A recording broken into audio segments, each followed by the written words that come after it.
Daddy! Nagamit ko na to kagabi and kaninang umaga and meron siyang instant white effect sa face. Yung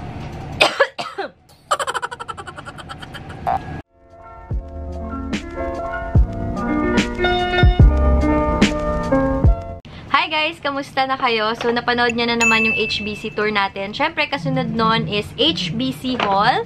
So, ito yung paper bag nila. Siyempre, yung mga products nilagay ko na dito sa aking table para mas madali ko siyang mapakita sa inyo. Sobrang nag-enjoy ako tumingin ng mga products sa HBC kasi alam nyo guys, yung HBC, yung high school ako, parang yun yung takbuhan kapag bibili ng hairspray, kapag bibili ng mga skincare. Tapos, dun din kami bumibili ng hair color namin kasi sobrang affordable lang sa kanila. Naalala ko din nun yung mga cosmetics. Allure yata yun. Basta yung mga cutie-cutie na makeup, tapos sobrang cute din ng packaging. Maliliit lang sila. Yun yung mga binibili ko before.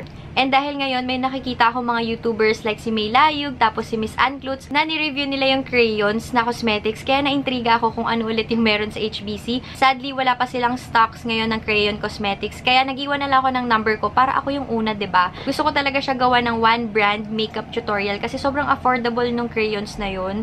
Tapos, ayun na nga, pinapahaba ko pa, no? Mag-start na tayo sa haul. Nag-include din ako for giveaways para sa inyo. So, sa mga susunod kong gagawin na review about sa mga products ito, abangan nyo na lang. Alam nyo naman, nakalimutan ko yung presyo, pero sa natatandaan ko, affordable lahat ng to.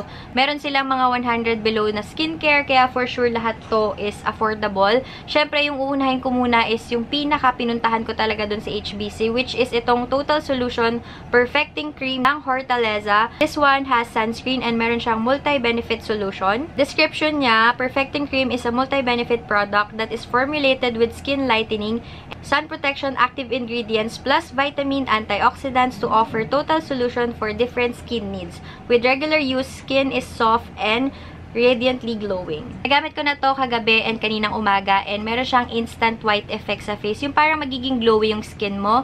And ito, 700 plus siya. Pero originally, I think 790 pesos yata. And buti na lang din, meron silang small version nito. Mga ganyan lang kaliit. Para if ever gusto nyo muna i-try, dun muna kayo sa maliit. And I think 300 pesos lang yon. Tapos kapag nagustuhan nyo, dun na kayo sa big size. Since ito, mas makakatipid kayo. Okay din to kung gusto nyo magpa-lighten nga ng mga dark spots. Since yun naman talaga yung purpose nitong cream na to. Pwede din siya sa kahit anong parte ng katawan. Sa singit, sa kilikili, tapos sa face, siko, tuhod, sa mga peklat nyo para mag-lighten sila. Maliit siya guys, pero a little goes a long way with this product. And when you open it, ganyan yung itsura niya.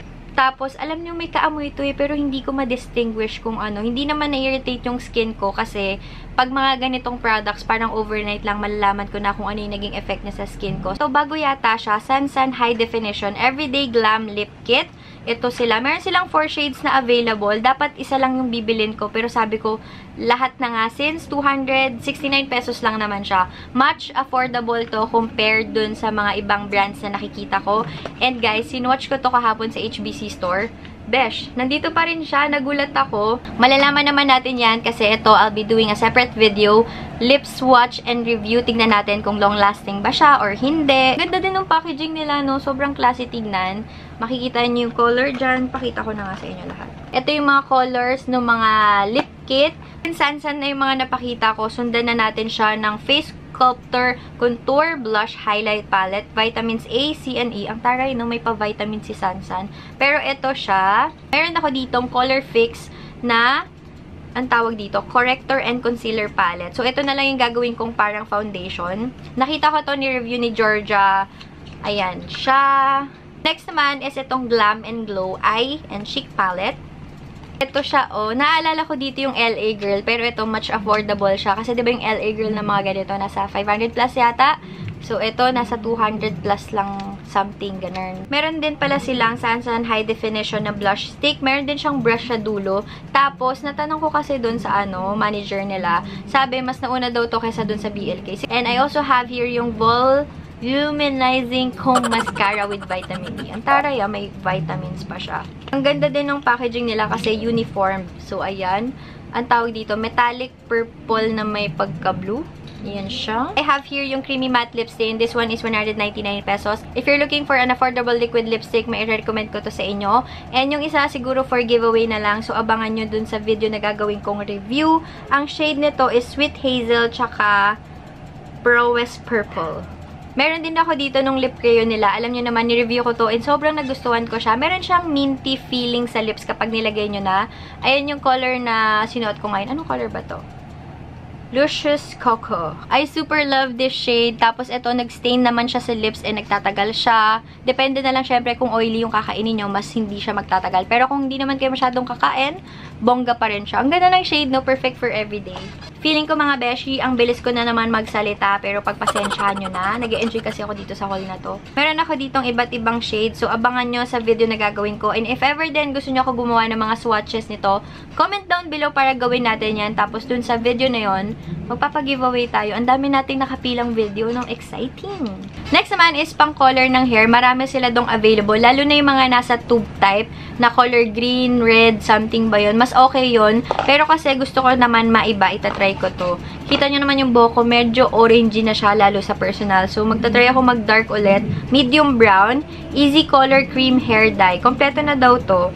Ayun nga, halos lahat na talaga sa HBC meron, from skincare, makeup, accessories, hair care products, meron din sila. Tapos ito, merong mga soap from Skin White. White 10 yung nakalagay. Hindi ko alam kung tama, pero ang nakalagay dito, whitening soap.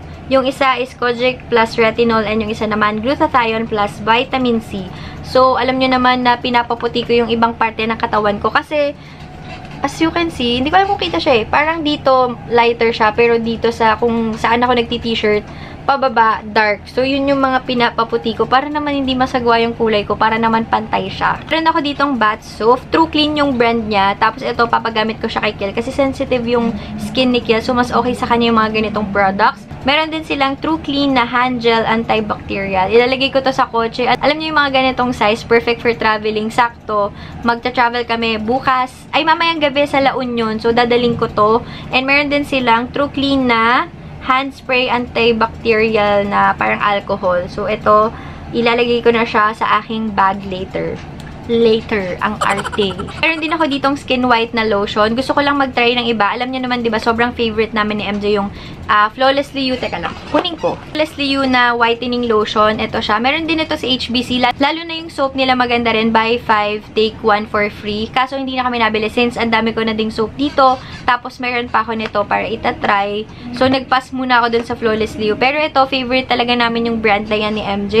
Dati ko pa ito nire-rave. Alam nyo yan, mga beshi. This one is yung Skin White. Ano ba yung White 10 whitening lotion? So, ayan, kojic acid. Ano siya? Partner pala siya. So, itong orange. Tapos, yung isa is itong parang may pagka-gold. Beauty Derm na toner. Ayan siya. Dalawa to. So, yung isa sa kanya na for giveaway siya.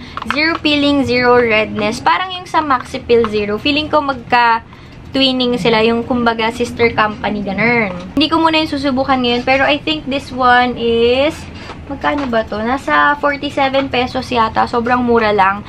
Pero ang itatry ko ngayon is itong nasa package nila na set. Pero ang specific lang na itatry ko is itong toner. Meron akong friend sa Instagram, tapos sabi niya, nabanggit ko na naman to sa vlog, sabi niya, sobrang nagustuhan niya tong toner na to, plus 47 pesos lang din to.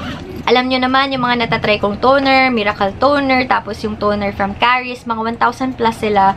So, ito, sobrang mura. 47 pesos para sa isang toner, nagulat ako. Papaya Pepea. Ba't ganun? Papaya Pepea Deep Cleansing Acne Care Brightening Vitamin Enrich. Nagulat ako guys kasi meron na din pala silang mga pabango. Tapos meron din Sansan. Alam ko, nakapangalan din yun kay Julia Barreto. Or siya yung parang brand ambassadress nila dun sa pabango na yun. Sobrang babango. Pero ito yung pinili ko, Bottle Hill. Last product na meron ako dito is itong Hair Love Multi-Benefit Hair Polish.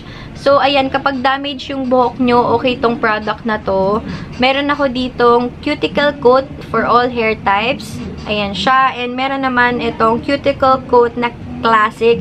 If you want to have shiny and silky smooth hair, itong maliit. Siguro dot lang yung kailangan nyo or mga 3 drops. Okay na kasi naalala ko, gumagamit ako ng ganito from Bitress. Ayun, medyo oily siya. Pero sana ito hindi. Meron pa pala akong last na ipapakita sa inyo. Feeling ko, Ito yung parang sobrang na-in-love din ako nung nakita ko. Kasi sobrang dami nilang pagpipilian na shades. Tapos, lahat ng shades is pwede mo talagang masuot sa nails mo. So, nail polish yung sinasabi ko. Ang brand is Nail Love. Sobrang dami nung nail polish na meron ako from Nail Love. Tapos, mabibili nyo lang to sa HBC. Sobrang affordable niya, 45 pesos lang. Ayan siya, guys. O, teka lang ha. Baka hindi nyo makita eh. Ayan. Super nice niya tignan. Tapos, hindi siya mukhang cheap. Meron silang yung mga platinum na silver. Tapos, meron din navy blue. Ang ganda nito, no? Hilig.